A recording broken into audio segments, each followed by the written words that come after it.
couple of years ago we did a new build.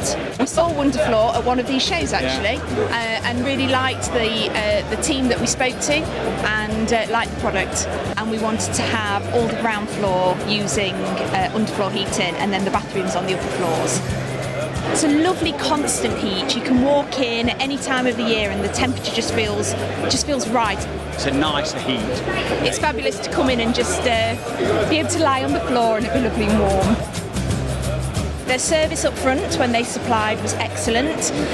We needed a little bit of help setting the system up at the beginning, so we phoned the technical team. We spoke to Angelo, who was absolutely fantastic and helped us to get the system calibrated and got it just right, which was brilliant.